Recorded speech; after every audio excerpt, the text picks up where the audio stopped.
podcast is brought to you exclusively by the Rad Rob Radio Network. This is PBA champion Kyle Troop, and you're listening to Straight Up 5 with Johnny Petraglia Jr.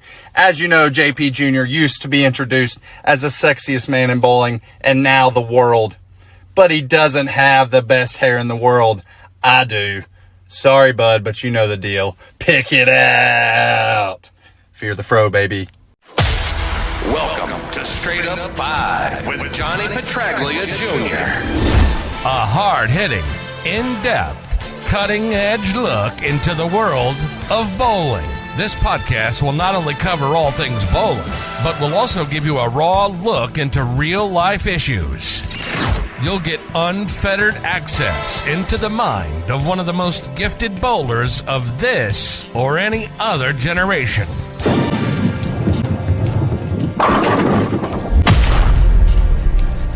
So without further ado, let's introduce you to the hosts of the show.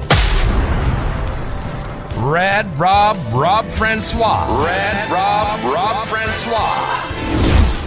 Dr. Ocho. And the incomparable Johnny Petraglia Jr. Johnny Petraglia Jr. Hey guys, welcome back to Straight Up 5 with Johnny Petraglia Jr. I'm your host, Rad Rob Francois. Thank you everybody around the world for joining us. Introducing first, in the right corner, weighing 278.5 pounds, from Ochoville. He is the man with the biggest guns on this podcast. He is Dr. Ocho Simmons. What's up, Love Gun? That would be God of Thunder to you. Yes, same difference. Or you got it right. Love Guns, really. It's Love Guns, baby. I did not know you put an Ocho's kiss mask. That's fantastic. How long have you had that? Is that new? This was gifted to me by a rabid fan, lady, of course, which. She had rabies? Yes. Unintentional rabies, it's called. It's a new form of an STD. Unfortunate. Oh, no, it was very fortunate. For you or her? Both. Also joining us is the third man of the team. He is the man with the name of the marquee. He is the sexiest man in the world. He is the one and only Mr. Johnny Petraglia Jr. Good evening, JP. Oh, speaking of sexy, look at that cute little doggy. You went the total opposite way I did.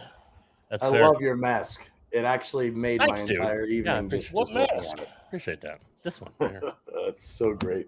By the way, Taryn, hello. She says it happens. I mean, it does. Unintentional rabies. It's a real thing. Flush in the Pocket Podcast. What's going on, Derek? Everybody, what's going on? What up, How's everyone? everybody doing?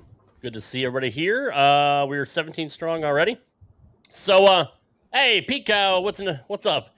Hey, by the way, I'm sure he'll be on here a little bit later, but our resident Devils fan, Sperone's probably not a very happy guy tonight. So They got one more game to try it tomorrow. I'm going to bust his balls if he comes on here, which I'm sure he will. I mean, he's a real man. Hey, Valerie, you don't bust welcome. balls, do you, Rob? Normally, I mean, sometimes we got some. We got new faces in here. that's what I'm thinking too. It must be. Thank the you Gene so much. Simmons Hey, thing. Boyer, Happy what's birthday, going on? Nicole.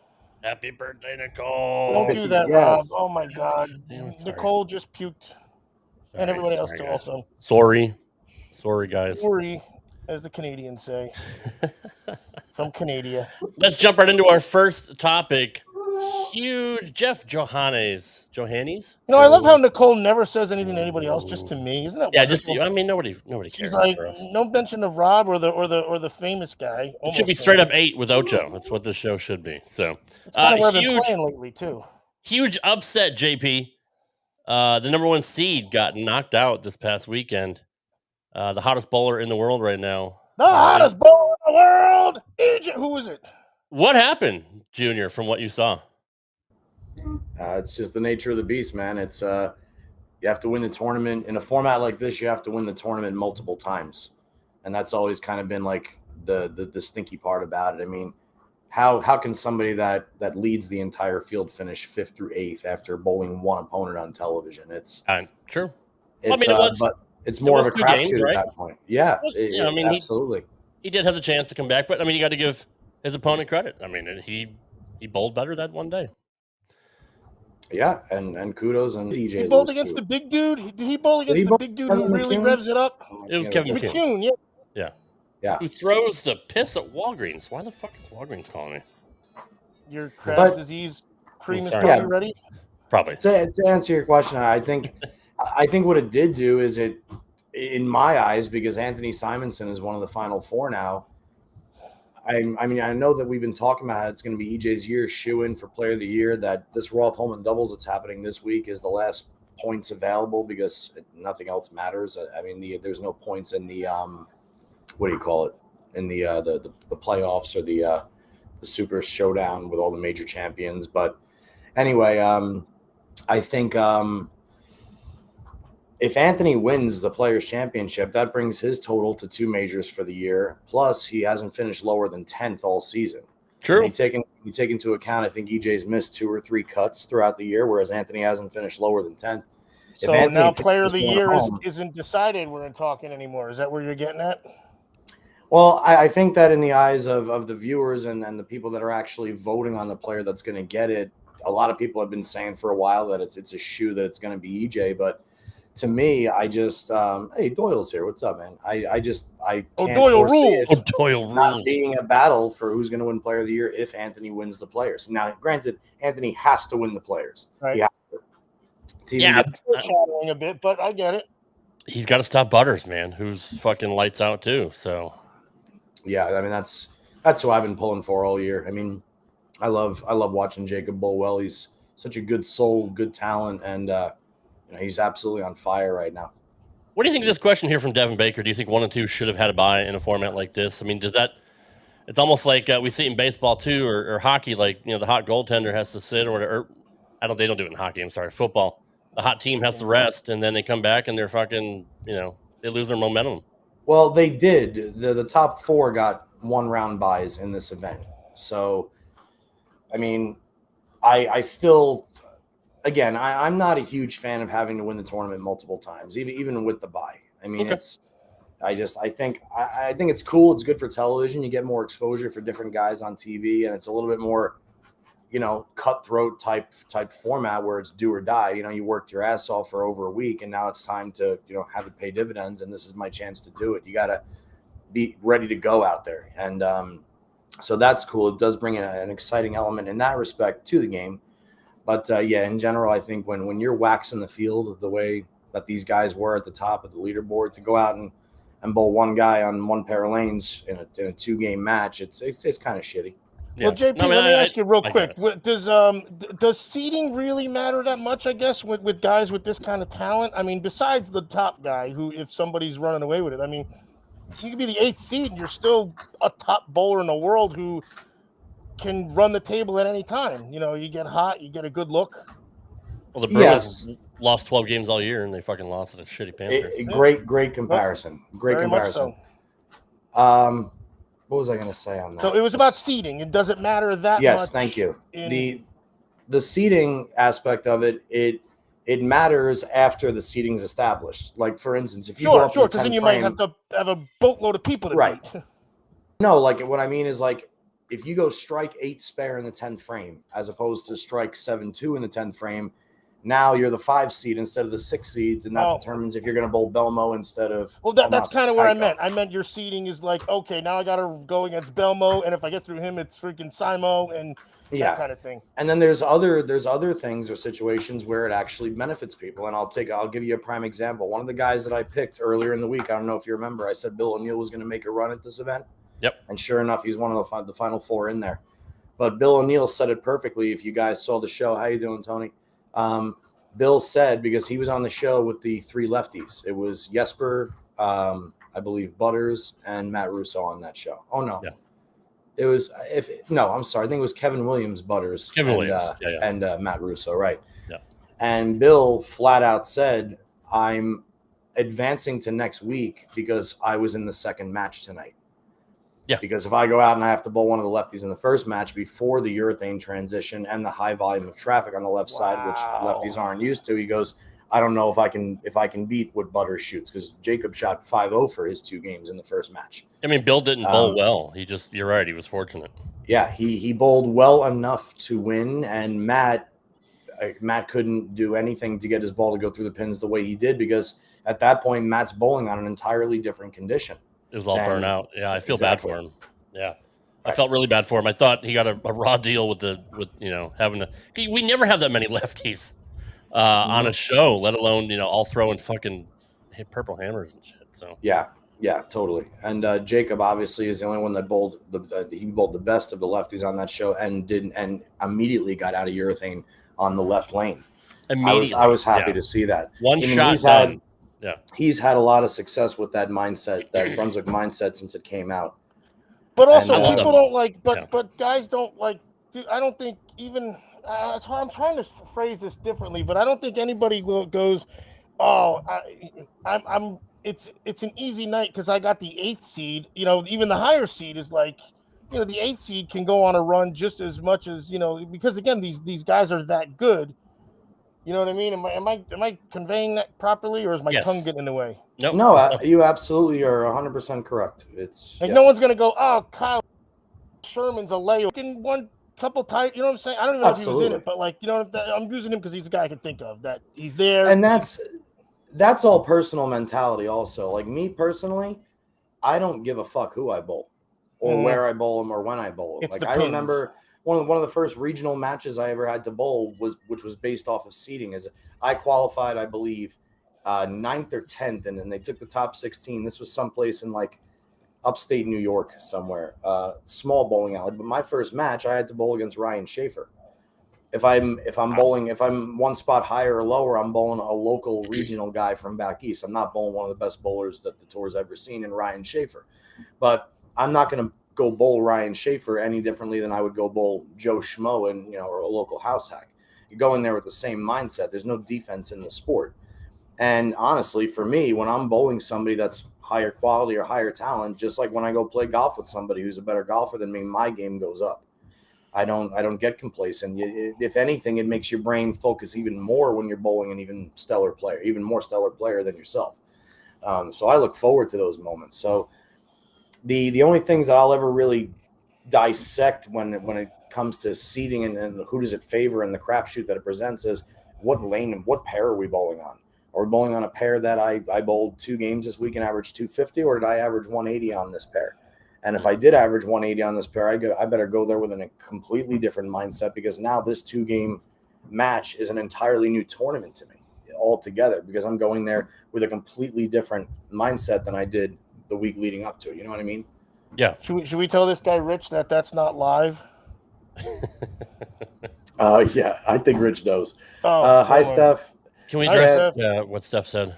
I am also not a fan of this race to 2, but when it goes 1-1, it's a 9th and 10th frame roll off instead of a 3rd game. To me, a race to 2 and best of 3 are synonymous. 100%. Yeah, why not a 3rd game? Well, probably first time off, constraints. Time constraints, yeah. And in a 2-hour window for the show, they figure that first off, if it's a race to 2, it's guaranteed you have 4 matches on television, and they always allot for a 2-frame roll off in a regular TV set, whether it's an hour and 30 minutes or 2 hours. Okay. So if they have to go to the roll off, they can at least get both roll offs in for both of the matches without screwing up with the time constraints. So that's why they do it that way. But I totally agree. I wish we had more time on the air. That way it could at least be a best of 3, not you got to win a game and then you got to win a roll off. I mean, time has always been an issue, even back in the day when if they were running long, the trophy ceremony got cut off by Chris Schenkel. Like, we got to go, and like, all right, I want to thank everybody. He would cut tell the guy to hurry up, we got to go. Congratulate you and present you. Yeah, it's a check. Add it to him, and now stay tuned for ski. Yeah, exactly. So that's always been an issue, even when bowling was hot. So it is what it is. Unfortunately, we don't have the run over like football and basketball and hockey and all. But that wasn't too often though. From what I mean, I'm only watching old YouTubes, but. Like they had the broadcast that got cut off, wasn't like the Heidi game or anything like that. True. So, true. Bowling's never been given the respect as the top tier sports. No, I mean, of course. Well, the big 3 are the big 3, and then even hockey has to suffer a second second wave almost. But true, but we get cut off by fucking meaningless college basketball when you or preempted by like WNBA. No offense, and WNBA like a freaking nobody game watches of the that shit. year. Don't be nice. Don't be nice. Unfetter it. Nobody watches that bullshit. Yeah, I mean, exactly. I don't. And I'm a sports guy. But unfortunately, what does that mean for us? It means no one's watching us either. Well, right. That's the problem thing. I have no idea what Taryn just said. I think it said 17 points drunk. Jason says bowling last week, the lane surface upstairs and downstairs played a big role in the scoring pace. They're talking about Carolier here for those of you that are tuning in. The topography graphs they had on site were helpful, but you can tell where you were going to have to grind a game. Absolutely. A lot of guys had 140s, 160s. They did the best. I mean, everybody did. Everybody had to suffer that at one point. Yeah, I talked to Jacob all throughout the Players Championship, and he was talking about a couple pairs that were just, the goal is to get off that pair with a 180 or a 190. And if you get off there doing that, it's like, thank God. Now I can go bowl on one of the pairs that the pattern's actually playing, or the lane's not completely falling off to the left at the break point or some shit like that. Is that what happened to Russo? Sure. Like he got caught. Like it looked like he had only like about a dime that he could hit down the lane in order for. If he missed a millimeter to the left, it hung, and if he missed a millimeter to the right, it dove on him. And this is a urethane ball too. So what happened to Russo is all residue of the match before him. So first off, what Russo did successfully throughout the week, you couldn't really do on the show. And what I mean by that is he was playing the lanes right to left. He was really playing a pretty decent-sized rainbow through the front part of the lane, as opposed to what we're used to in seeing the guys get the ball up the lane and kind of play the hold more than the bounce. Oh, right. Do you mean left, right to left? So he's starting on the right, throwing it to the left, and then the ball's coming back. Exactly.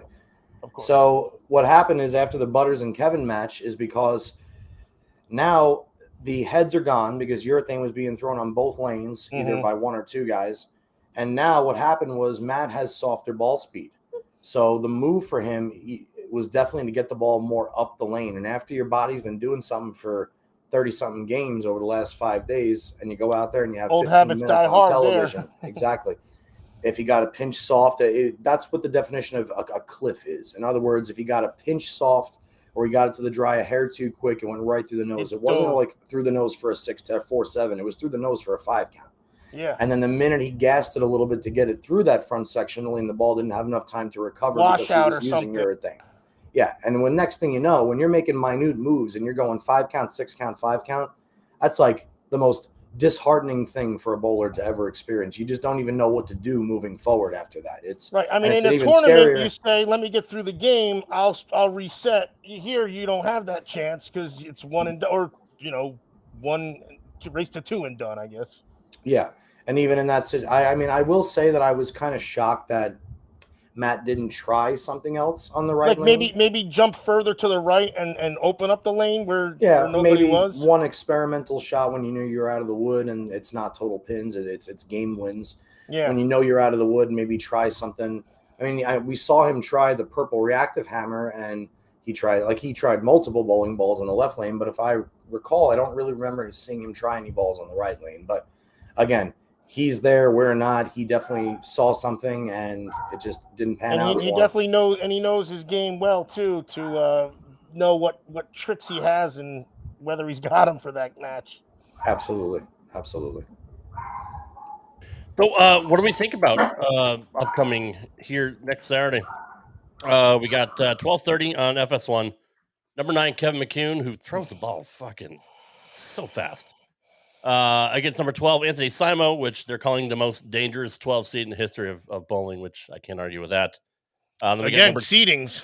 Yep. Then we got number 2, Butters, taking on Bill O'Neill, which, sorry, Bill, I don't think he has a chance. What did you like from Kevin McCune, Ocho? Because, I mean, you're a big bicep guy, right? I mean, you're all not about... that I am a big. I'm a Second Amendment advocate. That's true. You clearly. are. For no, it's the way that ball. The way it just looks. His ball looks like a freaking 60-pound bowling ball, but it also looks like it's a freaking ping pong ball. The way he lets it go, it looks like it just pops off his hand. You know, when it like a Mariano fastball, like where the guy throws so smooth and it looks like he's lobbing it, but the freaking ball comes in so heavy. Yeah. And he doesn't have as many revs as EJ. I get that, but like Mariano threw 93, but that cutter made the ball heavier. It's like he threw a freaking 4-pound baseball. It's like this guy is throwing a 30-pound bowling ball. The way it seemed, the way it hit, he got a lot of breaks too. I mean, Mariano was sawing off fucking bats on the lefties, breaking bats man. left, right, nonstop, and again, but it looks he's so effortless when he throws that it looks like he's about to throw a freaking lob at you, a freaking ephus. I agree, Johnny. We've seen a lot of powerful ballers over the years. I mean, Roth was one. I mean, Weber had a huge high backswing. But I mean, what do you attribute to the movement on Kevin's ball? Like, how is he able to throw it 22 miles an hour? Well, first off, he has one of the freest arm swings I've ever seen. I mean, he's a mixture of his dad and his grandfather. That's got to be why it looks so effortless, by the way. Like how it looks like he's just easy peasy and he just explodes. He's got that really gentle, soft approach like Don had, but he's got that very, very, very long backswing with a shit ton of power like Eugene. And the flat spot, what I mean by the flat spot is the amount of time that the ball is actually flat coming through the zone at the bottom. And it looks like when you look at Kevin's power step or his pivot step leading into his slide, and you look at the position of his hand and where it is in relation to the rest of his body, how long that pendulum stays before he finally lets the ball go, that's where you get all that power from. Yeah. It's like a whip. It looks like he's flicking a whip almost. Exactly. The same way you would whip a whip harder. It's the more elongation, and that's what Kevin has. Flush in the Pocket podcast said that he has to watch his speed. I think I agree, and I think Kevin knows that, which is one of the reasons why, in case you haven't seen Kevin bowl, every once in a while he bowls a tournament two-handed also. Kevin flat out said that he's trying to learn how to bowl two-handed because of his speed. Does it slow him down? I feel him 100% in that respect because when my thumb is in the ball, I'm very, very, very comfortable throwing my strike ball 21 miles an hour. That's my normal speed, which is the reason why I struggled on so many patterns, because I would throw it through the break point on so many different patterns. And the minute I would try and soften the ball speed, I would lose all direction. It's one of the other reasons why I went to no thumb, was so I could control a bigger variety of oil patterns that I'm bowling. How many did it take you down about? How many miles per hour-ish? 3. No kidding. Consistent 3. 2.5 to 3 miles an hour. Yeah. Wow. For my steady Eddie speed. And I'm like, whenever you have your speedometers at your local bowling centers on the scoring units, and you read and you say, oh shit, I'm only throwing at 15 miles an hour. You're not throwing at 15. It's 15 miles an hour at the pins. You had said that they're set up a little sooner or later rather than sooner. So you probably, if I'm throwing 17, it's probably about 19 or 20, right? You usually give yourself an extra 2.5 miles an hour for launch speed. Remember, that monitor is only reading the result speed at the pins. When you do take your thumb out, did that you had to change your feet? I would assume, right? You had to jump a few boards to the right. Oh yeah, I definitely find myself using a lot more lane. Which is why I throw so many. You call it shaping the ball, balls. I think now. Yeah. When I want to go up the lane, now I have to use really low-end urethane, weak layouts, plastic bowling balls, rubber sometimes. And that's all perfectly fine for me. But when I'm in, granted, when I'm bowling on like house shots and local tournament or local house leagues and shit like that, I very rarely throw urethane, just simply because there's no reason to. The shot's there. There's probably a few shots that you could throw if need be. Yeah. But if I was going to go out on tour, the first thing I would do is definitely learn how to see the lane more front to back, keep it more up the lane in front of me. Although, nowadays out there, it looks like it's okay to loop it. Just look at, Jacob, Kevin Williams, and Packy. Who, by the way, does anybody in the chat know if Packy Hanrahan shot higher than 226 the last game? Because if he did, he breaks Mike Alby's 12-game scoring record that was set in 1996 at the Greater Baltimore Classic. That's a good question. I know they're leading. Let me see. JP, you said, dadgummit. You were talking about playing the lanes front to back. What'd you say, front to back? Is that what you called it? Yes, yeah. Wouldn't that be how they did it back in the 70s and the 80s, maybe, because they had to go more direct? Or am I thinking of going something totally different? It's a similar concept. The whole ball's not going to do as much. Charlie Tapp obviously confirmed and Steph confirmed he missed the scoring. Mike Colby's scoring record by 1 pin for 12 games. So hats off to Pack on an awesome performance. So wait, say that again. He bowled in what's going on right now? This is the doubles tournament. Yeah, so they're completing their 12 qualifying games before they cut to the they don't alternate shots. That's match play. That starts tomorrow. Oh, gotcha. But what you were saying about front to back is what I mean by that, Oach, is typically when you're bowling on a house shot, if you throw the ball to the right, it's dry. And no matter how far to the right you throw it, it curves back unless you miss the lane. If you miss up the lane, the ball hydroplanes. Because it's oily. Exactly. There's a funnel effect created on a tournament condition or on a basic on house a house condition. Shot, yeah, that brings it to the pocket. That says almost. You can do this and do this. And as long as you don't fall down on the way to the foul line, you have the ability to throw a strike on a house shot. So what that does is it allows the big, strong guys, especially the guys that really hit the shit out of it, like the guys you see back home that have 175 sanctioned 300s, and all of them are at Holiday Bowl in New Jersey on lane 3 and 4. It's because they know that the only thing they have to do is twist it like a goddamn yo-yo at the bottom and hit somewhere in the vicinity of between the first and fourth arrow on their side of the lane. They got 8 or 10 boards and they'll throw a strike as long as. Now, the minute that same guy goes to a regular tournament, a PBA tournament, and his first shot hits 15 at the arrows and he gets it out to 5 and he picks 3 off the right, and the next shot he goes like 18 to 10 and it picks 3 off the left, he's like, oh my God. Oh boy. What's going on here? Because it's too much of an angle that's away from the pocket. Mm-hmm. So what I mean by saying controlling the lane front to back is you're trying to tighten up your angles, your launch angles through the front part of the lane. Right. Now, you can do that effectively whether you're playing dead straight up 10 or you could do it if you're falling it back from the 5th arrow. It makes absolutely no difference because it's still a straight line from the straight line to your break point, and then it comes to the pocket. Exactly. You're relying more on the push that's available to you on the lane rather than the bump or the free hook. Hey, he agrees. I'm just shocked I actually figured out what you meant. So, can we acknowledge that Charlie Tapp has the greatest bowling name ever? Charlie's like the greatest bowler ever. So yeah, he's amazing. It's a fitting name. It's a really cool name.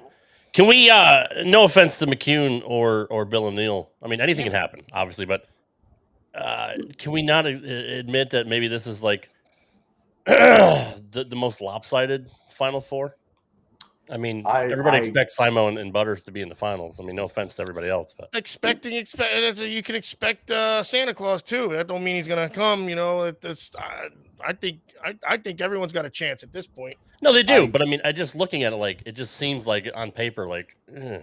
This is what I meant about this is seeding matter. Like, I don't think anyone's like, oh, good, I got Kevin McCune the way they've seen him bowl for the. I mean, because these guys know how they bowl too. You know. Right. Well, here's the thing, and I think honestly this is going to be a badass top 4. I think first off, Kevin McCune, even though he's new out there, Kevin McCune is already like a champ. He knows how to win. Everybody that knows Kevin knows how talented the guy is, and he's been knocking on the door all season long. He had another very, very high finish at a major in the U.S. Open. I think he finished 9th. He is ready. He's already made it through the 2 toughest parts, right? He's made it through the single game match. He's made it through the race to 2 with the roll-off match. Now he's got to do a full, I believe, best of 3 maybe. And then finally, if he gets past that, then you got to do a best of 5 in the title match or whatever it is. Kevin McCune, I think, is the only player that can do what Simonson does in the respect that if Simonson decides to throw darts up 7-8, Kevin McCune can do that very, very, very well. True. Whereas Bill O'Neill would have a rougher time doing it. I don't think that Anthony is taking Kevin lightly. I think Anthony obviously has the advantage with the season he's having. Plus, this is Kevin McCune's first semifinal TV show ever. It's hard enough to beat the best bowler in the world in a 1-game match, but it's even harder to beat him in a 3-game match. I get all that. But I think Kevin's up for the test. Bill O'Neill and Jacob, this is the match I'm extremely interested in. Now, I am 1,000% rooting for Butters on this show. I think he's just an absolutely great kid, and talking to him more lately, I'm pulling for him super duper hard. And based off what we've seen with no other traffic on his side of the lane, Jacob is the guy that I think that Bill has to beat Jacob now. And I don't know if that's going to happen if Butters has the look that he has. However, to close it out, Bill O'Neill he's an hour from his hometown. He's got the largest cheering section there. He's bowled fantastic for the entire event from start to finish. And Bill is hungrier than ever right now. He's been going through physical changes, ball weight changes. He's trying to figure out a way to compete with this new class of bowlers that are just so goddamn dominant, the two-handed high rev players. And I think that Bill is, now that he's 40 years old, he's around the age where he's mature enough, and I think that he's got enough fuel in the tank to figure out something.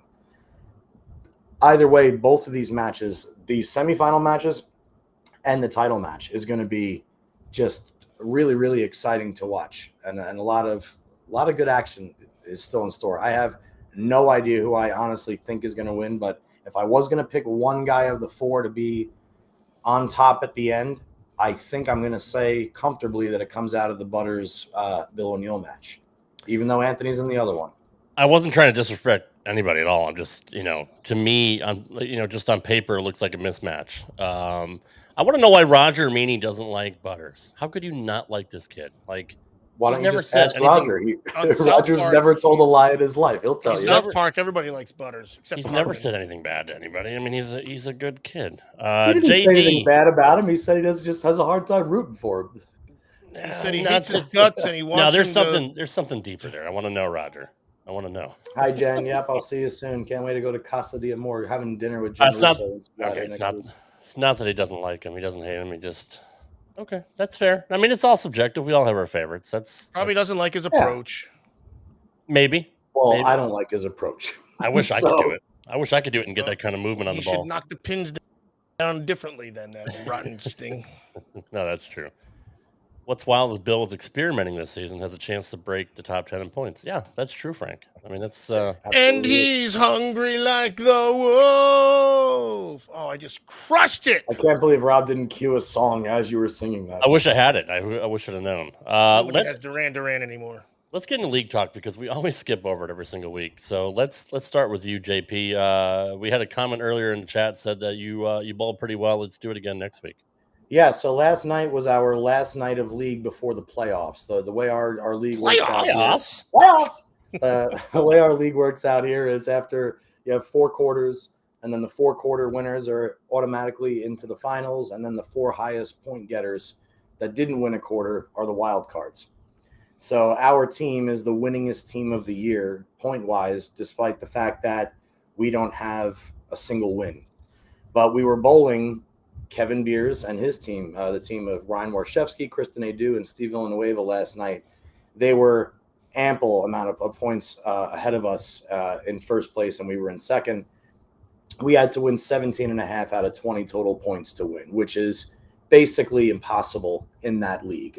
It's 1 point for everything. It's individual matches based off averages, 1 point for each team game, 1 point for individual series, and 1 point for team totals. So there's 20 points available.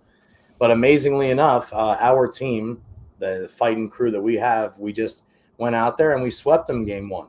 And I bowled 269 against my opponent, Steve Villanueva, who actually left the 7-10 and picked it up in the first game against me. Whoa! And Krista, with the dynamic duo, she films the entire league night. So you could actually see Steve pick up the 7-10. It's pretty badass. And I think he did it right after his teammate, Kevin, left one himself. So that was really awesome to watch. Can't tell you the last time I saw a live 7-10 made. But then we go on and I lose. We get to the third game with a chance. If we sweep in the last game, we actually win. So it was not only fun because I genuinely loved the team we were bowling, but would you say it's out of 22, 21? 20. Okay, so yeah. Okay, you can't even freaking blink or you're not going to win. You can't blink, exactly. And because we're such good friends with the team we were bowling, and everybody there on that pair loves bowling, it was just a really fun night. And sure enough, we go into the last game, and I'm bowling Steve Villanueva, and we both have the front 6. And like, oh, here we go, this and that. The rest of my team are all in contention to win all their points. And I get up like a donkey, and I go 6 through the heart, leave a what did I leave it? 2, 4, 6, 10 in the 7th frame. And Steve took it all the way and bowled 300. So in classic fashion, congrats to their team. But yeah, a 7-10 conversion and a 300 to win the league quarter. That's nice momentum for that team going into the playoffs. Playoffs next week. Yeah, no shit. Dave, shut up, man. You're the best. You know you are. You're the best around. Hold on. I got that one. Hold on. Nothing in this world will bring Taryn down.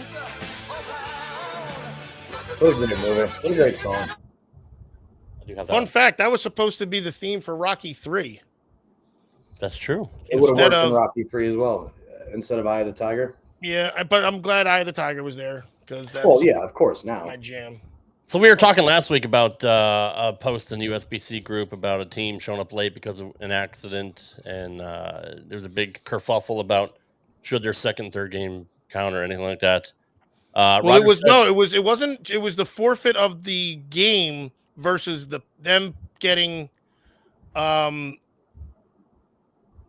having to win by less than 10 of each average. They had to beat each of their averages by less than 10 normally if a team isn't there.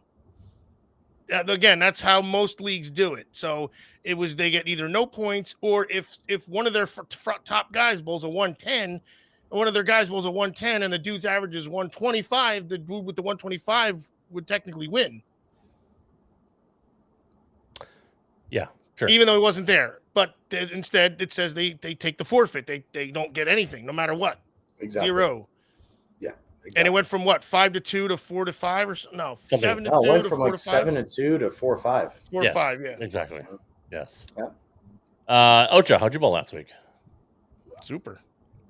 What was your score? When did you change your mask? What was I doing? Oh, yeah, I don't know if it's a yap. That's weird. Dude, I'm like, when did he change his mask? I do it. I don't know. I don't know what mask you guys are talking about. I wouldn't have known, Johnny. I didn't. I wouldn't have known if you didn't bring it up. Would you have noticed that he doesn't have the mask on until I said something just now? A giant white with a tongue. I didn't know. I didn't know until you just brought it up. I literally didn't. Then again, you thought I had a different mask when I had the little Mardi Gras gimmicks going. Yeah, I did. But this is where this one's gold. This isn't Gene Simmons now. Yeah, you'd think it'd be a noticeable difference, but no, I had no clue. So did you bowl well or not? Yeah, I've been bowling basically 670 and up for the last month. Maybe 667. I wanted to say 670 for the big red wiffle bat's working, huh? Oh, 100%. And but I'm honestly, the damnedest thing is I'm kind of grinding because I'm not getting to just throw it over 10 boards and get strikes. I'm really having to be like, I'm having to make ball changes. I'm having to move a little bit. I'll move a little left, and then I wind up moving a little to the right because I'm throwing in my own slop. I feel like I'm throwing it flatter sometimes. Again, these are all 1 or 2 board differences. It's not like I'm making no one would notice unless I didn't tell them. But True. It's refreshing to figure it out the correct way. And but we didn't bowl that good. The first half we were in 15th out of 16th place with 6 weeks left. We went on like a 17-4 run over the last 6 weeks. Maybe my numbers are a little off, to finish tied for 4th. We had that same scenario, and I think we moved up 2 spots. We're in like 14th or 13th now, but it's all right. Excellent. I'm still.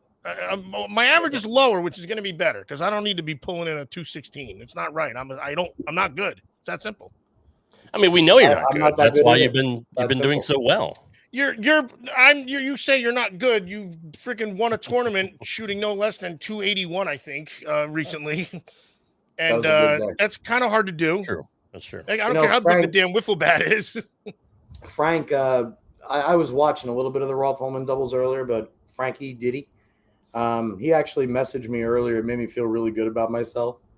He said, "Are you following? What is Packy bowling on?" Talking about like how good he's bowling, and he says, "How do you strike that much?" And he still didn't strike as much as you did in that tournament win.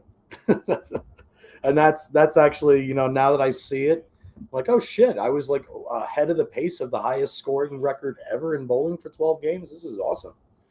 Troy, I agree with you. Johnny bowling with a stomach is just too sweet. You have such a pretty release when you had your thumb in the ball. Not to say you don't now, but a lot of us on this show have agreed. If someone just Taryn is going to take this totally different than bowling, but I'll message you later, Taryn. I mean, we all understand why you don't do it. You've addressed your thumb issues and all that, and physically, you know, but you still had a really pretty release. That's Did you ever get your thumb X-rayed? No. I'll be right back. Should I? Well, I mean, you said you would hurt after throwing like the ball once. I don't know. Yeah, I don't really know how. Look, I'm curious if there was like a big calcium deposit or something, like a big or some arthritis that's what is the cause or something. I'm just curious. I don't actually know, Oach. I mean, tell you the truth, I've never really had. I always say this shit about myself, but I really don't know what my problem is. Honest to God, it's just fucking painful, and my hands could be a tight. sweats. I mean, no, but it could be the way it could be you said you've changed the pitch, is what it's called, I think, where it changes like the angle of your thumb. I've tried pitches. I've tried different degree of angle on the ovals of the thumb. I've tried longer and shorter spans. I've tried semi-fingertip grip, full fingertip grip, grips in, grips out, sharp finger holes, vacuum inserts, but like everything you could possibly. I mean, no, it could literally just be an anatomical anomaly on yourself where you have a tendon that just doesn't elongate or doesn't ever, there's a sheath that's super tight that doesn't allow for any type of flexibility, or at least, what do I say? I guess elastic barrier for that exact thing, where it does put tension on it. It's the only thing in the world that does put tension on your thumb in that manner. Can't replicate it, pushing a shopping cart. So it might just be that you have a tendon that just is not meant for bowling. It's the damnedest thing. Yes, I wish I knew, man. And what's crazy is, like, I know that I look pretty throwing the ball when my thumb is in it. I know that for sure. You look pretty just sitting there. Let's be honest. Honey, you're too kind. No, but listen, I wish that I had at least the option of going back and forth. But to tell you the truth, now it's been so long that I would have to entirely relearn how to bowl with my thumb in again. Not to mention the first year, because for the first time in my life, my left thumb is the same size as my right thumb. Oh, and if you're a bowler, that's amazing when that happens. If my thumbs are the same size, does that mean I don't bowl enough, I guess? Well, let's put it this way. My thumb used to be the same size as my big toe. It was, and it will eventually get to that size again. The same way we go up and down when we lift protein. Weights, exactly. I mean, that's just the amount of thumbs that I would have to make for the next 6 months is just crazy. Getting bigger and bigger, and that's right. That's what you mean. Yeah. And then the fresh calluses coming back and having to shave them and stuff them in a potato and always hopped up on medication. Were you better with the thumb in the ball? Like, were you better? Were you more accurate? I mean, is there any even way to measure it, because it was so different? I was very, very good for a long, long time when I was younger. I was with my thumb in the ball. I was never, ever comfortable in the ball, ever. Yeah. I've had, so that could be success. Your detriment. You could your accuracy could be lost, obviously, from when you're not comfortable. Yeah, exactly. I have had way, way more success at the professional level with my thumb out of the ball. I had a horrible, horrible college bowling career. It was almost embarrassing, because when I got to college, all I really knew how to do was hook the ball. And once you're a left-hander that got to college at that time, it was like, oh, by the way, John, you have to learn how to throw it like Mike Scroggins now. And I just couldn't be accurate trying to play that close to the gutter and killing my wrist at the bottom and trying to see the lane from left to right rather than right to left like I'm used to. But and plus, seeing the gutter so close, you can almost get jammed up a little bit. You're like, God, the ditch is literally right there, and I'm used to opening a little bit towards it. So that's got to really put a mind F on you. Why would I not say fuck? That was so stupid. Dave, I started no thumbing in my junior bowling days, like when I was 14, 15, 16 years old. And then I went away from it and went back to thumb in once I was like around the time that I got out of high school. Well, no, I'm sorry. I used my thumb through high school. So I went back to thumb in high school and in college. And then I completely took it out full time after college was over. Did that screw you up in you're a lefty. So here's your left thumb. Your left is your top hand. So that wouldn't have screwed you up in baseball then, right? It didn't screw up your swing? No. Yeah. I think if it was your bottom hand, it might. If you batted righty, no, maybe not. Never mind. Yeah, big red wiffle bat. Why is Taryn behaving? It's now time for the good, the bad, and the ugly. Ocho, we never start with you first, so we're going to start with Johnny first this week. 6 goes first. I'm going to use the first one. I'm going to go with the bad. And my bad is a video that our gracious host, Rad Rob, actually sent me. There's this guy on YouTube that, he gets, what does it look like? He got 40,000 views in the first 8 days of posting this video. But I had the video. Do you want you guys? I clipped it. I want you to just show a couple clips of this video, and Okay. then I'll explain. I'll explain something that I'm observing as a. I was ready for this for once. Okay. Hey, Jack.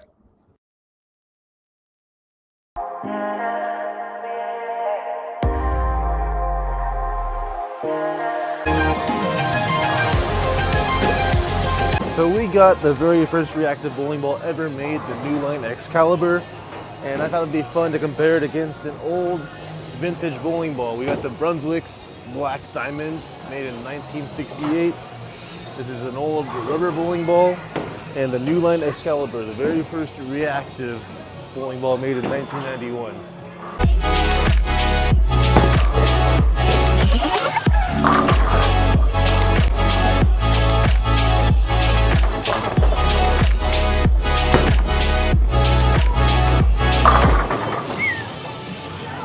I think that ball's actually 16 pounds, so it hits quite a bit harder.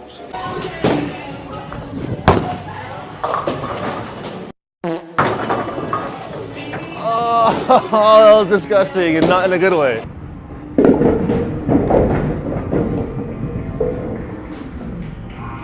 Oh.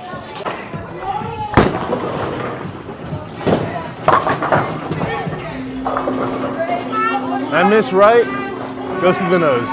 Miss left, it goes light. So that ball left the 710, the Big Four, and the Greek Church all in the same game. That's pretty crap. And we got 237 with the Excalibur if I strike out. Good shot. Oh no.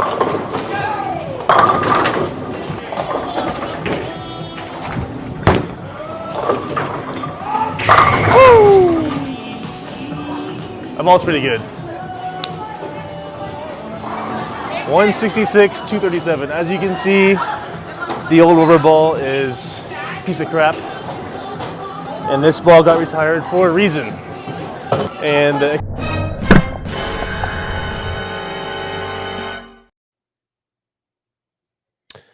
Okay, Johnny. And by the way, he is a friend of the show, so you don't have to go too unfettered. I like his medium shirt and his freaking unprofessional okay. bowler. That shirt is hysterical. It says unprofessional bowler. It's the greatest shirt I've ever seen. It's the greatest shirt I've ever seen. And it's fitting for the video. So what I like about the video is I like the idea that because he is a good bowler in the respect that he gets it off his hand well, he obviously has no idea where it's going, which... Did you notice the last 3 balls he threw were all different? Every shot he threw, if you watch that whole 9-minute video, and again, that's all fine and dandy. I do like, however, his release, and I like the idea that in a world where everybody is an expert and everybody has their own views and all this other shit, and it does appeal to a certain demographic, this video. Throughout the video, what he says is he's talking about the Excalibur, and he keeps mentioning that it's the newest technology resin. Even though he opens the show with saying it was introduced as the first resin ball in 1991. So we have another 30 years of other shit after the Excalibur. Not to mention, if you're trying to appeal to viewership, make sure you follow the rules. Like that Black Diamond has a thumb hole. That guy's a no thumber. So automatically not rolling the way it would roll nowadays because it has an extra hole in it. So that's like one. Is thing it to rolling deal with. flatter? Is it not? Is it, or is it just not ever getting to its point quick enough? Well, it serves the same purpose as a weight hole. You're changing the exterior and interior dynamics of the bowling ball illegally. So if he was to ever go take that ball and use it, the ball would get thrown out. It's illegal, if not him. But what I don't like is you're comparing an obsolete piece of equipment, a piece of equipment that General Joe Blow can't even go out and find on a house ball rack anymore. This isn't like it was in 1990 where you can go find an LT and a black diamond and a Manhattan rubber sitting on the rack. Now they're all the generic house balls, or they're the numbered pool balls, or like whatever the hell it is. So I do like the idea of comparing two different products, but what should have been also included in that video is show us new age resin. Go try and stand where you're standing with the Excalibur, because the Excalibur and a black diamond are going to hook virtually the same for a two-hander with sub 16 mile an hour ball speed. So especially when so the only real difference you see in those two balls is how much longer the Excalibur goes down the lane. It doesn't make the rubber ball junk. In a lot of situations, the rubber ball is probably the motion that you would favor over a motion like an Excalibur. But I think that he could have thrown in a newer age resin ball to really show the difference of how, like, if you're going to show 1968 to 1991, show 1991 to 2023. Show the other advancements that have happened in the game also. And again, to say that this ball sucks because I bowled 160 with it. No, that ball just happens to not match up on what you're bowling on. And that's what I was going to say also. And bowling lane in 2023, that's not going to work. But I think what I was trying to get at is, again, not to bash a viewer, but the only thing that I don't like about social media is it gives too many people an outlet to go off and try and give you their thoughts on something, whereas we used to just kind of listen to the experts. Like, I want to go to a bowling camp, I'm going to go to Mark Baker's bowling camp. Or if it was yesteryear, I'm going to go to Dick Ricker's bowling camp. I'm going to go somewhere the same way. Like, if I wanted to learn how to play a guitar, I would ask Jimmy Allen. I wouldn't go on YouTube and find some guy that looks like he can play a couple songs that he learned because he practiced them for, I don't know, a year or so and got good at 3 songs. Right. I want to go learn how to play guitar from a guy who can play anything by hearing just one note. I've always been that way in the respect that if I want to be the best at something, I want to learn from the best at something. It's why I watch Jay Cutler weightlifting videos. I don't watch the guys on TikTok that are telling me this new fucking glorious way to do tricep extensions. No, I'll listen to Mr. Olympia instead.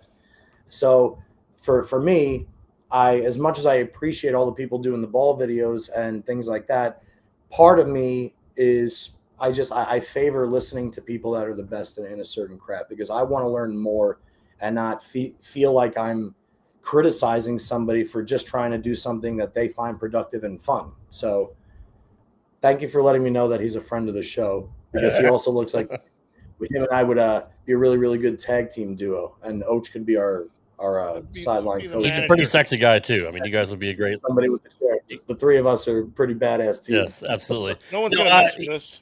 Check him out on YouTube. It's the 200 average bowler.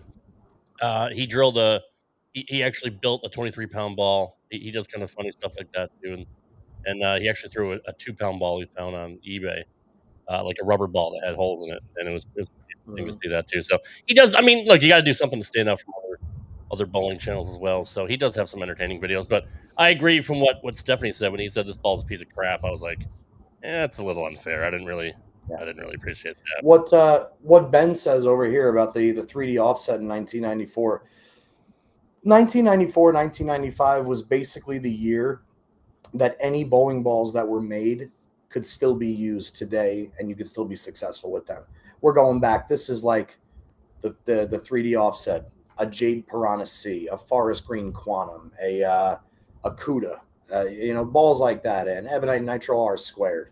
Those are all bowling balls that are still perfectly effective today. I have a blank new in-box Blue Omega from 1995 that I went to go get drilled yesterday, but decided not to because I like it.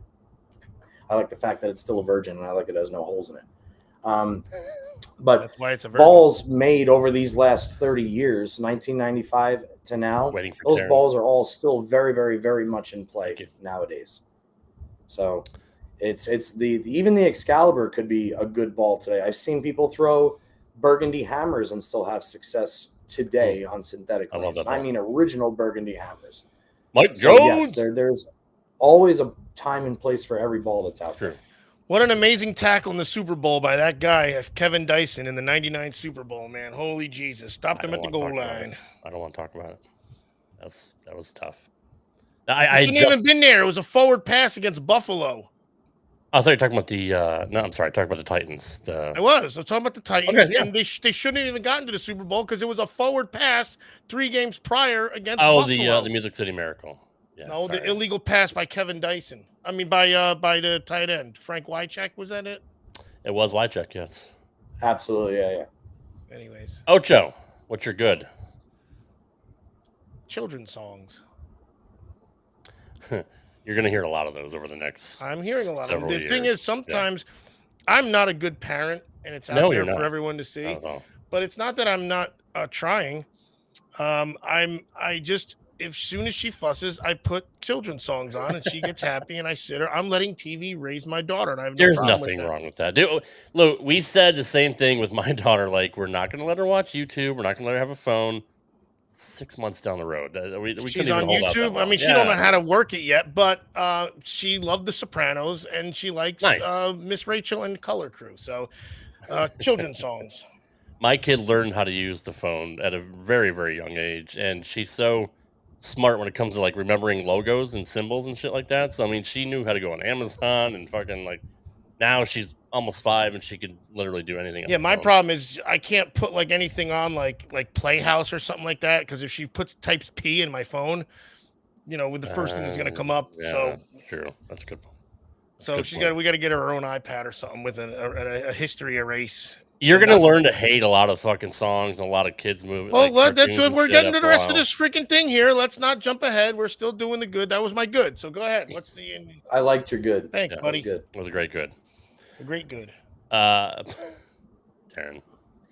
she's the one that got me. She's our resident. Link. She's a resident statistician. Now I already have like apparently I'm like top fan status. I don't know how that happened. If our resident statistician, Taryn. If you log 100 hours of screen time on the channel, like you get like a badge. Yeah, you do. In only 1 week, that is. Anyways, my I don't know how to segue from that. I mean, my good. Sure you do. We're talking about kids songs and Pornhub. This is what this show is. What's your good, Rob? I don't even know what this. Oh, my good. My good is I had a. And don't tell me it's that the Hurricanes are up by whatever. How'd you know, dude? How did you know? You're an awesome. And Sperone, notice Sperone hasn't shown up tonight. He knows. He knows I was going to fucking bust his balls tonight. He knew it. He knew. Thank you. Because he knew. Thank you. He knew. My good is the Carolina Hurricanes spanked the New Jersey Devils. Went up 3-1 in the series. Going back home, they're going to probably close it out tomorrow night. So I'm super excited about that. Former Hartford Whaler fan growing up. So good to see Carolina whoop the shit out of them. It does count. That's like being a Browns fan and rooting for the Ravens. Shit. No, the Steelers. Or that. Well, no, but the Browns became the Ravens, and now. Yeah, that's true. That's they're very, very, very, very, very good. The Johnny stole my candy. Johnny, do you have a good? I do. I have a really, really good. For those of you who haven't seen my most recent post on Facebook, I was scrolling through Facebook a couple weeks ago, and a guy posted that he had some new in-box gems. And you guys know me, I'm always hunting for collectible pieces and my favorites of all time. And on one of our shows recently, we went through my top 20 balls of all time. And with the exception of the Rubber LT being number 1 for obvious reasons, my favorite resin bowling ball of all time is the C-System VersaMax. And my buddy Doug Sterner posted that he had this ball new in the box. And I hit him up and I said, Doug, listen, what do you want? He goes, well, I already have this offer on the table. And I said, that's great. What do you want? And he said, well, I would like this, this, and this. And I said, you got it. Send me your address. And I did. And we stayed in touch over the phone. And today, my brand new C-System VersaMax arrived. So nice. My good is a huge shout out to Doug Sterner. And if you guys want to check out what else he's got a ton of awesome bowling balls for sale and possible trades or whatever you got to do. But I just want to say thank you for bringing back to my life my favorite ball of all time and my highest series of all time. What'd you shoot? Awesome. So that's awesome, dude. At that point, in a sanctioned league, that was I have an 879, but I had an 858 at Carolier on 47 and 48 throwing that ball. I went 247 in the first frame, made it, left a ring in 7 in the second frame, then struck out for 279, then bowled 300, then had the front 9 and left a solid 9 and shot 279 on the By the way, bookend 279. Did you see Mike Ormsby, what he just shot the other day?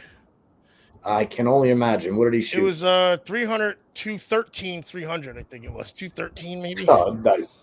And he said, it was just a 4-pin and a 7-pin. And I'm like, did you miss them both? Like, what do you mean? That's great. Ocho, what's your bad? Kid songs is my bad. Because they're in my fucking head all day. And it's not that they're in my head, it's that I'm singing them and I'm humming them and I'm whistling them and I'm like doing tasks all the live long day. And I'm singing fucking bingo to myself. Wheels on the bus go round. That too. And I'm singing dumb shit that I don't even know what it is. Baby shark do. Fuck that one too. Stop it, Rob. I'm singing like these color crew thing, and it's the color of the day. That's the game to play. And my stupid cats. I changed it. We have stupid cats. My ugly is having to listen to you dads talk about all this shit you have to watch. Well, start singing to your dog. I do sing to my dog. I sing Metallica. I sing Frank Sinatra, and I knew you were gonna say Sinatra. I know she's gonna. I gotta teach her Enter Sandman on the guitar. I can play it. Damn it! I knew Johnny was gonna say Sinatra. I was trying to think of a song like My Way or something like that. But my bad. Really, Ocho? You didn't sell it. That's our thing. I'm like, my bad, and you usually giggle. Nothing else. Your life is spinning out of control. Roger. My bad is Ocho not selling my gimmick. No, my bad is so it's food related. Shocker. So she doesn't listen to the show, so she's not gonna yell at me. My wife made dinner tonight, and let's just say it was less than average. Whoa.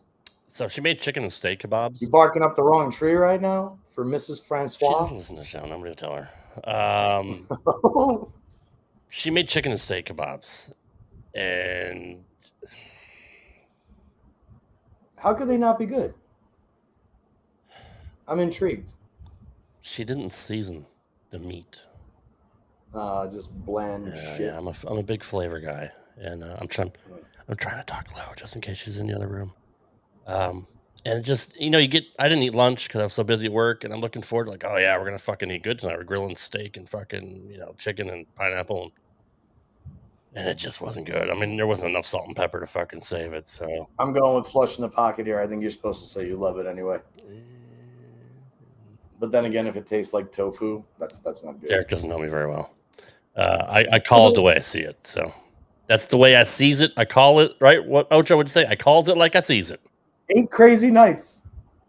Anyway, Johnny, you was that really your ugly, or do you have a real ugly? I don't really know if I don't really honestly know if I have an ugly. Okay. I mean, Fair. Everything is kind of cool. I mean, life at home is good. The weather here is stunningly beautiful. It's my favorite month of the year. I'm geared up to bowl our league finals next week, and then I got a sub for Andrew Anderson's brother Matt for the first week of Summer Sport League on the Viper pattern. Nice. So that's exciting. No ugly right now, man. That's cool. I don't have anything that's really, really ugly. I'm wondering how long Ocho can hold that pose. He's done a fantastic job. He's not frozen. I think he's actually frozen. No, I don't think he is. You think so? No, the TV's moving in the background. I can see the light. Oh my God! If you would have said, I can't believe Ocho went back into the Gene Simmons mask, I wouldn't have noticed that either. I meant to get stuck like this, so it looked a little more apparent. But and I was like, oh, I'm too late now. But No, you did a great you know job, what? dude. If I didn't see the light, because I caught you My guys the one ugly other is- time, and you were like, did, dude, you did. oh, dump out. Now I start going. that was hilarious. No, I knew you were being a dick and not selling shit, but like, if I didn't see the TV flicker in the background, then I would have thought you were stuck. That was a great job, buddy. This isn't ugly, but this is funny. You guys obviously know Mike Val. Of course. Sure. So It's ugly. No, it's already ugly. You nailed it. I'm scrolling through Facebook, and simultaneously while I'm watching bowling, Mama Phyllis is watching bowling.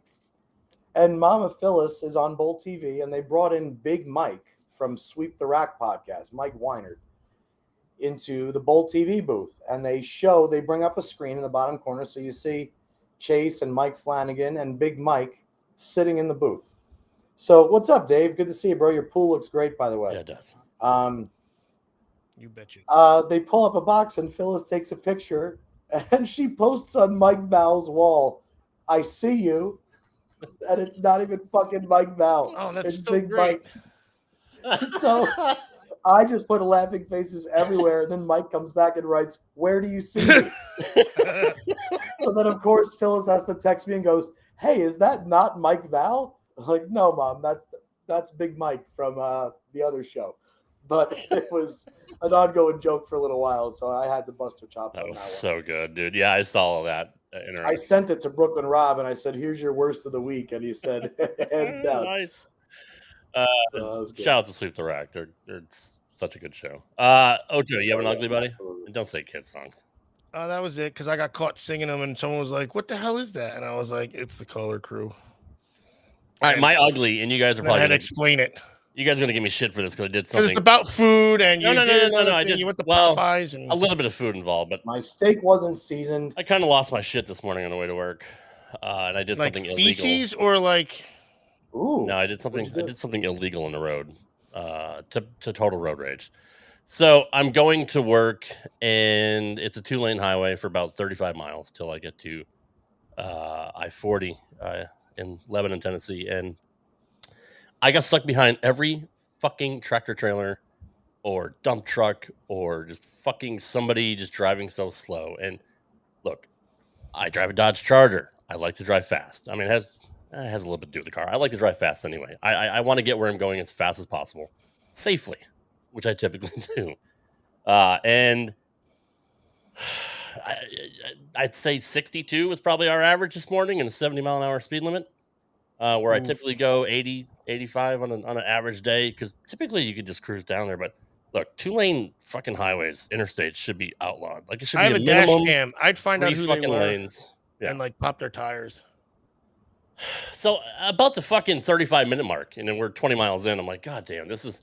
And now you're freaking still 30 minutes away from work because you're not making the time you Yes. normally make. And I'm just getting heated. And every time, like, it clears up, and I'm like, "Phew, I'm fucking gone. Like, phew, I'm out of here. Run!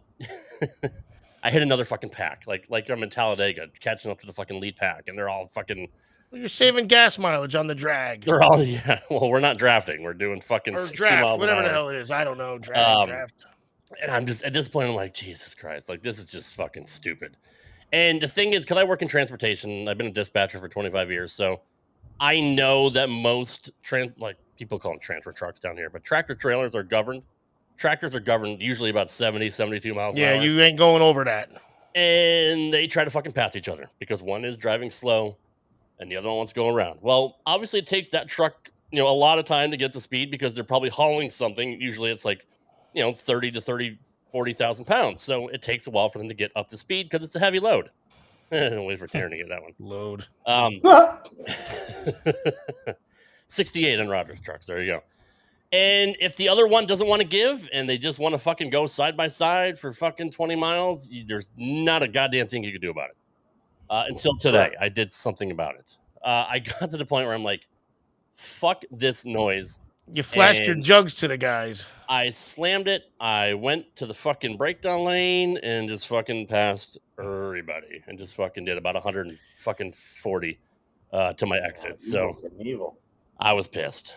I think I even had a guy follow me for a while because to try to get my plate because, yeah, I've never done it before in my life. Like, other than to like avoid an accident, I've never purposely gone to the fucking far right breakdown lane with the fucking the goddamn fucking pavement all grizzled up to. I was gonna say, do they do that little knobbies thing that's supposed to wake you up if you fall asleep or Yes, something? And like, yes, I'm the rumble picturing you strip. like, Yeah. that's like the Weight Watchers thing they have. It's like that belt thing where it jiggles you. Like, you probably lost weight going to work today, Rob. Well, you know, I made up for it later on. And I'm gonna go get breakfast. And I don't normally go to this place. It's called Donut Palace.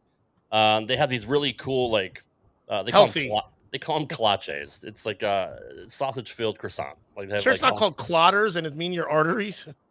They have like jalapeno. They have anything stuffed in a croissant is not healthy. Just so you know. I specifically wanted this. Just so you got a fast food fucking sandwich. I specifically wanted it, and they didn't have it. Like, they have it every goddamn time I ever go there before, but for whatever reason, because they knew you fucking ripped up the shoulder and then pissed off. You were late, actually. You were there 20 minutes earlier.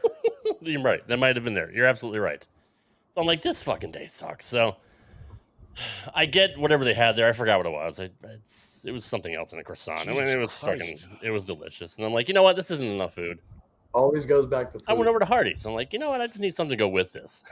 Some help. I got a milkshake. I got a chicken nuggets. Carl's Jr. out here, guys. It is Carl's Jr. out there. I am a stress eater, and I'm fucking livid at this point. So I'm like, I'm just going to go to Hardee's, get a fucking pork chop griller and a cherry Coke, and I'm good.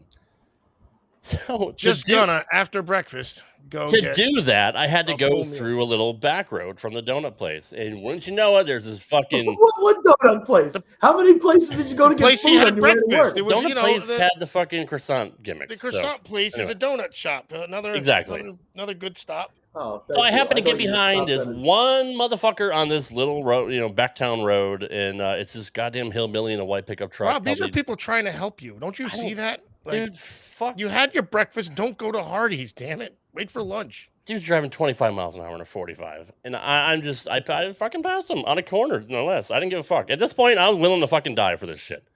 I was fucking to the point of I'm going to murder somebody. So, or yourself. Or myself. So anyway, I get to fucking Hardee's. I got to wait in line for like 25 minutes because nobody fucking works there. So I'm even later at this point. So I'm like, fuck it. I call my boss. I'm like, I'll be there when I fucking get there. I'll be there at 4. You're right, yeah. Isn't that crazy, man? That's the same thing out here. Like, even if there's nobody in line at Carl's Jr., it takes 20 minutes to get your food. It's fucking embarrassing. It's amazing they're still open. Keep going. Yeah, no, you're absolutely right. I mean, I got 20 sliders from White Castle on freaking Thursday, and it took me about 18 seconds, man. I fucking love White Castle. We got one. I can go for a crave case right now. We only got one in Nashville. It's the only one we got left. But anyway, so my morning is completely fucked up. So work goes relatively fine. Well, now you had breakfast and lunch at the same time. You should be able to work straight through. Well, it's what, 9 a.m.? I left early. I left about 12:30. And I'm going home, and wouldn't you know it, I get stuck behind slow people. And it's like, this is 5-6 hours later, but as soon as I get back in the car, I'm back in that fucking mentality. Like, I am so fucking sick of getting stuck behind somebody today. Like, I just, didn't matter what happened between morning and fucking afternoon. So I get to where I'm going to, get my lunch and take it home. And by the way, my mom's here from Colorado. That's why I want to leave early to go see her. And I get to this place where it's called Genghis Grill. You make your own stir fry, and I make my fucking bowl up. I give it to the fucking grill dude. I sit down at the bar, wait for it to get fucking packaged up. 35 fucking minutes later, with nobody in the goddamn place, only 2 people fucking working, I get my bowl, and I'm like, what the fuck is with this day? To top it all off, I get home. It's 85 fucking degrees out in May. Now you're on tilt. I'm on tilt. You're not in the right mindset. No. It's like that movie with Michael Douglas, Was it Falling Down, where he just everything goes wrong he's and like, he just fuck it, and he's about to kill everybody. I get home, I eat lunch, and I ate my 6th meal of the day, lunch. Right. It's 12:30. I decide, you know what? The fucking lawn looks like shit because it's rained the last couple of days. It's a nice day out, even though it's fucking hot as balls. I'm gonna mow my lawn.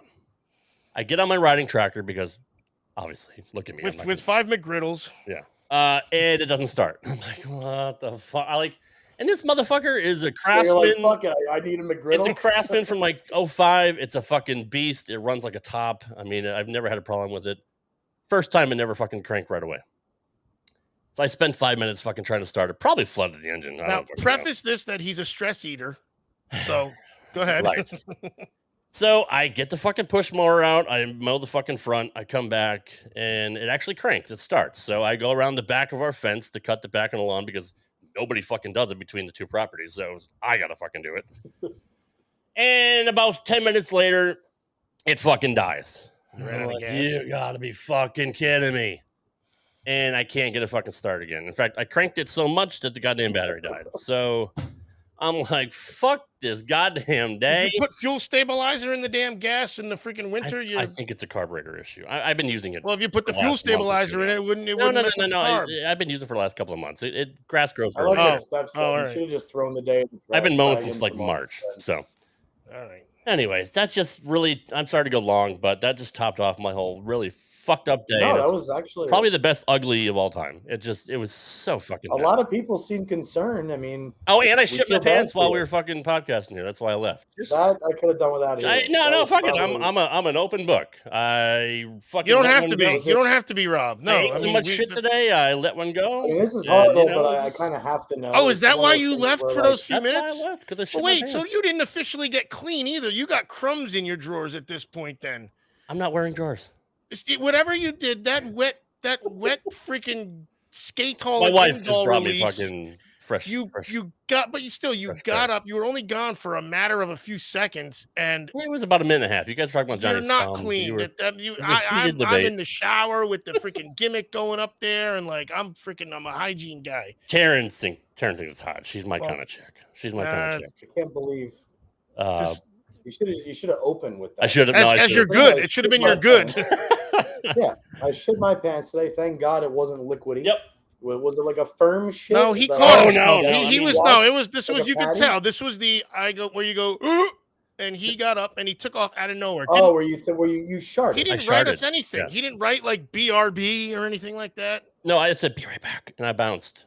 And you guys were talking about Johnny's. What a scary feeling that is. It sucks, dude. I've never actually shit my pants, but I have let one go where I'm like, oh my God, where's the nearest restroom? And then like when I take my pants off and there's nothing in my pants, I'm like, yeah, which usually happens, right? But I knew right away, like this is not going to be fucking but just good. It not being in your pants isn't a victory, you know. No, it went through both sides, like both fucking pairs. Like it was that. Oh God, it was that bad. Well, Taryn knows I don't wear anything underneath, so that's true. I'm very careful. That's true.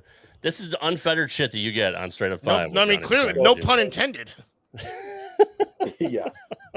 Seriously. Can we end on that, or we still have more to do? Oh, you still have to do your stupid. Taryn's daughter shit herself the other day. It was awesome. Worst of the week. Not the worst of the week. Imbecile. Yes. Imbecile of the week. Here we go. Come on. Gotta go weightlifting. It's time for everybody's favorite segment. If you guys don't know how to use a seatbelt, just ring your call button and Tommy will come back there and hit you on the head with a tack hammer. You know, Lloyd, just when I think you couldn't possibly be any dumber. Here's the Imbecile of the Week. Some people are really stupid.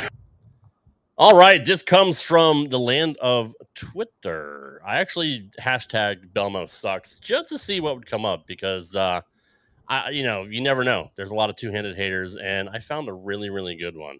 And this, I mean, look, we've seen a lot of haters of Belmo on this show.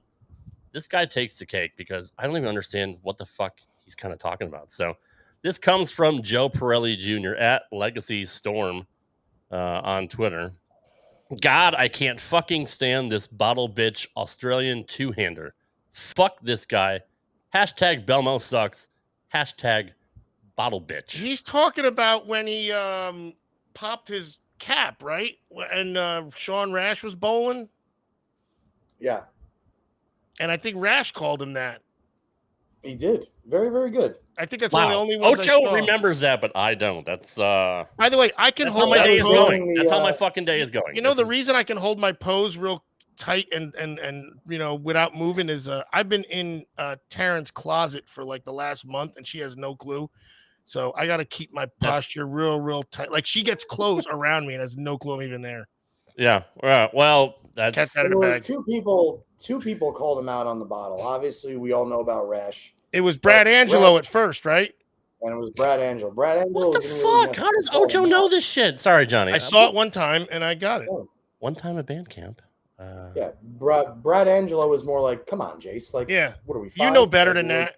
You know better than that type shit." And Now, remember, this is at a time when Brad Angelo and Sean Rash were both Brunswick staffers, and Belmo was relatively new to the tour. Mhm. Well, not new. He was already kicking everybody's ass on the tour. This is like, I want to say 2013 or 12 or right around that time. But I know that teams stay together, and Brad don't take shit from anybody. Brad is looking for somebody to start shit with him because he loves to start shit. No kid. And he was.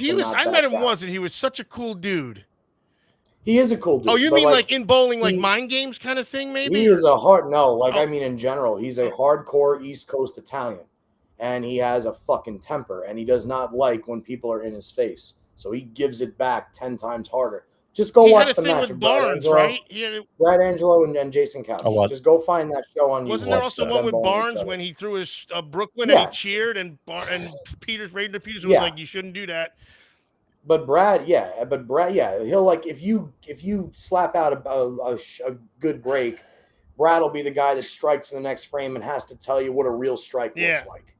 He's also the guy that if you talk shit and say, "Does that look like a real fucking strike?" then he'll kind of like he likes to chirp. Yeah. And at the time, him and Rash were both Brunswick staffers, so they're family. And Rash was starting to see his dominance go away because he's not the best bowler in the world. And I feel like they kind of tag teamed against Belmo and Storm, and the whole idea at that time of the two-hander where they were kind of feeding off each other's emotions. But me personally, I never really but I thought they squashed it real quick, Angelo and Belmo, because I did it, and I forget who won. Did, and, yeah. And the main one is Rash. Yeah. But that imbecile comment is just a fucking hater. It's just somebody that hates Belmo no matter what. Like, yeah. Probably sitting in his basement with his metal leg chair with a faux wooden top with one dangly light, figuring out who he's going to shoot tomorrow, or who he would like to die tomorrow. You gotta like how he spells his name too, like L3G4CYS70RM Legacy Storm. And maybe he fell asleep on the keyboard when it asked what his Twitter handle was. If he's a Storm fucking fan, he shouldn't be shitting on Belmo either. Oh wait, maybe that was a serial number of his favorite bowling ball? Maybe. Sounds like it. Yeah. Well, it sounds like he doesn't like him anyway. So on short notice, that's all I found. I got to do better on this show. I really do. I don't. Stop shitting yourself, and maybe you'll do better. That's fair. I mean, that should be a T-shirt, right? Stop shitting yourself, and maybe you'll do better. We could put that up. We can get. I don't have the a art graphics department guy anymore. And Eli's gone, so I don't have a graphics guy anymore. I need somebody to replace him. Roger says I hate him no matter what. I also know he can beat anyone. Don't have to like him because of that. I mean, that's fair. Nobody liked Jeff Gordon when he won all those races. You know what? Let's all run with that real quick, because even though I am a Belmo fan and I like Belmo, I understand why there's certain bowlers you just don't like. Like you just do not like to, for whatever the reason, whether you don't like to watch them bowl, whether you look at them and you're like, I just don't like the way this guy looks. I want him to struggle. Do you guys have a bowler like that you just, even though they're good, you just can't see? I can tell you a story, and there's why. Here's why. Yeah, I think it's the AJ Johnson, your pal. You're not friends with him, right? Is that his name, AJ Johnson? Am I getting that right? Yeah, you're right. Yeah. He was. They were doing this 5-man thing, right? And every time someone throws a strike, they're like, "All right, let's go, come on." And I always go. So my nephew and I are watching this stuff, and it was like they were behind, and then all of a sudden they start making a comeback, and he throws a good ball, strike, and he goes, "We're not going anywhere. Let's go." And I'm like, well, now I'm confused. Are we going somewhere or are we not? We're not going anywhere, and now we're going? What kind of stupid shit is that? So even like at bowling, my nephew would be like, "We're not going anywhere." And I'm like, "Let's go." So that's all. I just want to hear some dumb shit. That's fantastic. I don't dislike the guy So either. somebody that you don't like for no reason is AJ Johnson. Yeah, well, no, that was the reason actually. But for whatever your reason is. Yeah, that's all. What about you, Rob? Is there somebody that's good that you just don't like? Tom Smallwood. Okay, that's an interesting one because I love that man. Is it his face? And nothing against him personally, or like the TV show.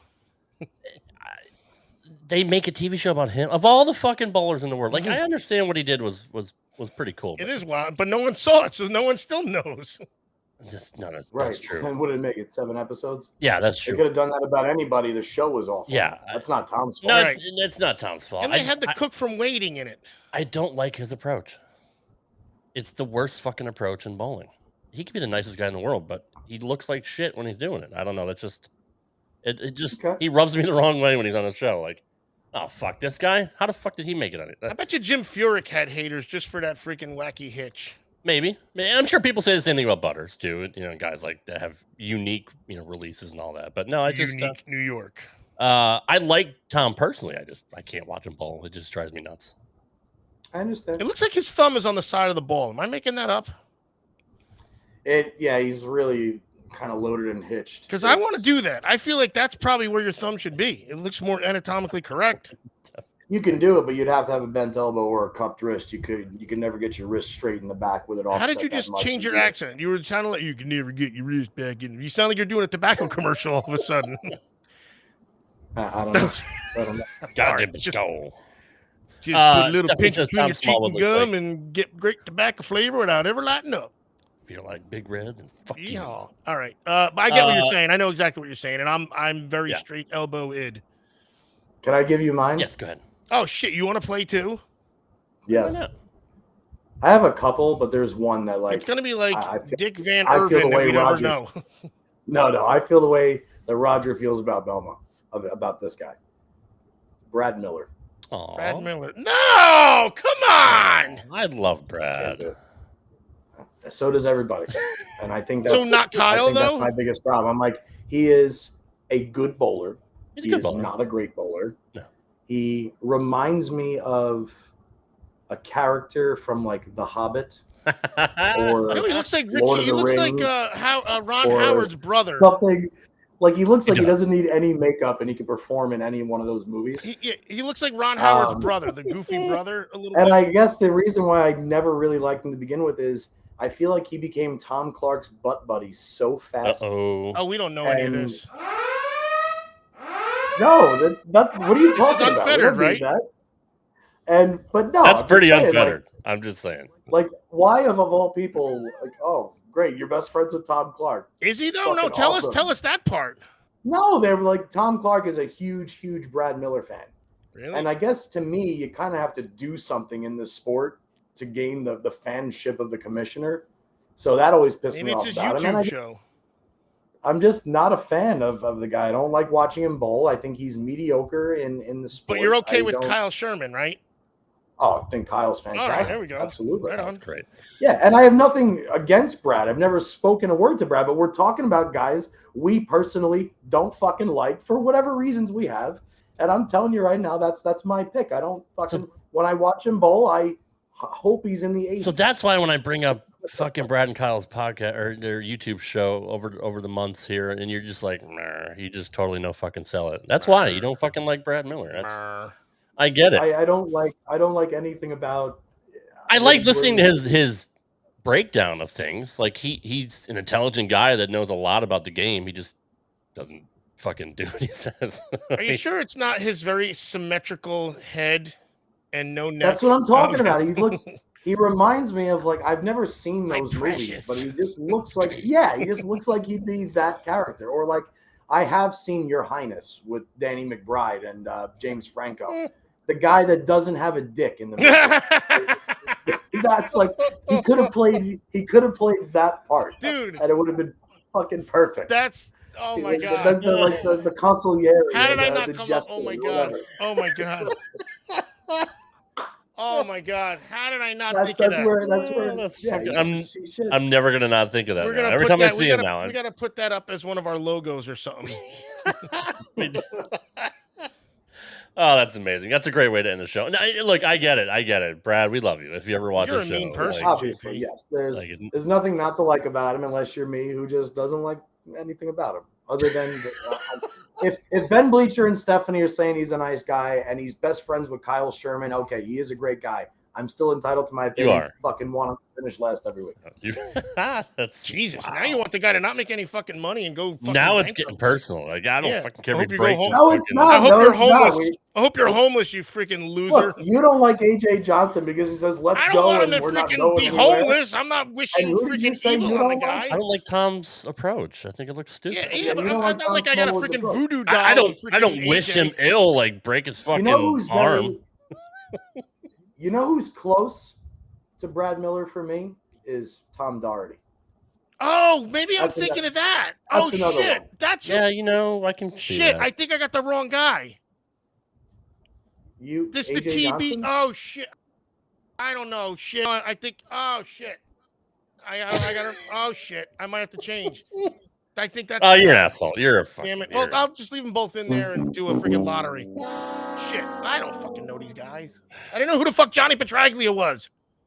He literally did not know who your father was. That's fantastic. That's fine. That's okay. That story will never. And get we were old. friends. Yeah, that story will never get old. Watch an ESPN classic. Oh, Johnny Petraglia Open. That's weird. So you saw Johnny Petraglia? No, I didn't see them until didn't ring afterwards. a fucking bell, huh? You didn't put two and two together. I didn't see them until Steph wants to know if you're glitching, Oach. No, that's just my time of the month. All right, I think we're about done here. I think we're done. Yeah, I think we are. I'm a little flat. There's nowhere to go but down from here. Oh, Jesus Christ. You are not flat. Your left arm looks like the top of an ice cream cone. We're just going to watch the movie Twin Peaks. Like the little swirl right on the top. Taryn, message me when we go to the show. No, don't, because he's serious, and he's a fucking weirdo. I'm the one in your closet. Pot meat kettle, Ocho. Yeah, well, I get away with it because I already knew she didn't wear any. I was in that drawer looking for them. Real quick, Johnny, who were you predicting to go to the finals for the players? I think it's going to be. Oh, who's the top four? Hold on, because I want to this. Well, let's recap here. I'll bring it back up here, Ocho. Just so give me the gimmicks. Okay. And this is still a race to 2. We don't get a best 2 out of 3 then? Nope, still a race to 2. Even though they only got okay. All right. Oh shit. Oh, gotcha. All right, right on. I'm gonna go with. I'm gonna take Butters over O'Neal. All the momentum's in his corner. He knows what to do. He's the only lefty left. I'm gonna take Butters in that match. I think it will go to a roll-off. Okay. McCune and Simo is such a toss-up for me right now because Anthony always bowls well. So you have to beat Anthony. Right. Anthony could beat himself. Like Kevin knows he has to beat Anthony. But I mean, Anthony, in order to lose, he just has, if he's in his own head and he beats himself. I mean, that's the only way Kevin can win is if Anthony isn't. I want Butters to win, but if Butters doesn't win, I would like to see McCune O'Neal simply because that means somebody else is guaranteed in the Super Slam. Whereas if Butters bowls Simo, it even adds more to the issue of how you're going to fill the other spots for the majors. Which you mentioned last week. Two of them were multiple champions, right? But I'm going to take Jacob Buttriff going against Kevin McCune. Okay. I like that. And those are my picks. Okay. Even though I picked Bill O'Neal to win last week or the week before. So who wins? Who wins with your guys? Oh, what'd you say? Over? I wasn't. You said Butters over. Oh no, wait. You said Butters over McCune. Butters beating O'Neal, and I got McCune beating Simon. And then, we're not going to do the final. We'll do the finals next week then. Yeah. Okay, right on. Yes, we will. Ocho. Well, actually, no, because the finals are on Sunday. Oh, it is on Sunday. Okay, well, then we can do it then. Give me your final then, damn it. I got Jacob beating Kevin McCune for the title. Okay. I like it. Ocho, what do you think? So I'm gonna go with. I think like it's gonna be one of these nostalgia things, like when Nicklaus almost won the Masters in '98. He didn't know. I mean, I think he went when Mark O'Mara won his first one. I think that was, and Nicklaus finished I think in 3rd or 4th. But I think O'Neal is gonna beat Butters because O'Neal in his last match he didn't have to do much. What I don't mean is by score. I mean the ball. No, true. He didn't have to. He had a good track. He didn't have to do anything drastic. Broke 8 boards or whatever. I don't even know if that's the right words or what. But like the ball was nice and steady. It was the hockey stick, like he used to say, right, JP? Yeah. Right. So if that shot's there, which it's supposed to be, I would assume. I mean, less bowlers now. And I think Simo's going to beat McCune because McCune got a lot of breaks. And Simo's going to be in play the whole time. I feel like he's not going to make any mistakes, and that's going to keep him from losing. And then Simo's going to beat O'Neal, but I'm rooting for O'Neal to beat Simo. Okay, just that's FYI. fair. Okay. And look, EJ was in that match the entire time. Like he was in that the entire time as well. Like Sure. let's not like Kevin wasn't a world beater. Like no, it was a one frame. He beat him in that one frame, right? So let's keep that in mind as well. Nothing against McHugh. It was what did oh, matter of fact, didn't EJ need to make a pin on a 710 pocket 710? He needed to make a pin, and they would have tied. He missed it, and he lost by and then if no, he left the 710 to allow Kevin the opportunity to win the game by just needing a mark. Right, but had he gotten the mark that he did, if he made the pin, it would have been a tie. But he missed both pins in the 710 split. Even if he hit one pin on the fill ball, you are correct because he didn't get the count. You are correct. He missed I'm saying I almost said Eugene, then I almost said Don. Kevin did not have to strike when EJ did not fill the wood. Right. He would have had to double if he filled it. That's two people that said Ocho's stuttering or I just panicked. No, I just panicked when I was trying to say Don't know. But yeah. So I just want to give a little perspective to the McCune thing. Like he didn't bowl that fantastic and that either. doesn't mean shit either. No, it doesn't mean. I mean, it's a fresh day. No, exactly. But that's all I'm going by. Yeah. If anybody did get a little bit of a break, it was McCune. Thank you, Sonny. Thanks, Sonny. Simo's going to be Simo. I don't see him cracking at this point. Like he's just. I don't understand how. I can't even believe I'm saying this right now. But the more I analyze the Player of the Year race, it has to be closer. It has to. I'm reading Roger's comments in the corner. I get it. EJ's led every major. I get it. He's won 2 majors. He's won 5 titles this season. I get all that. But he also missed an event. He also missed a cut. And what Statina just said, he missed the cut at the doubles. Yep. Anthony didn't. Anthony has not finished lower than 10th in one event this season. That's right. And is going for his 2nd major. Consistency should matter. Is that his 3rd win of the year, or would that only be Anthony's 2nd win of the year? I think it's Is that why? Maybe. I don't know if Anthony's won other than the major. That's going to be that's why it's still a landslide, because EJ's got 5 titles. Is it a landslide though? I mean, like 5.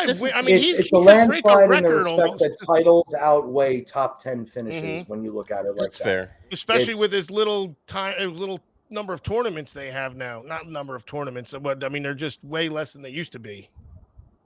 Be his 2nd major of the year. I know it'd be his 2nd major, but he doesn't have any other victories this year. No, Anthony doesn't. No, but let's just say he does win and wins the doubles and possibly wins the Super Slam and goes to the finals and wins the PBA finals. Like, does that put him in the Super Slam? Is no points. Okay, no points at all. This is the last event for points. It is. Okay, it is the doubles.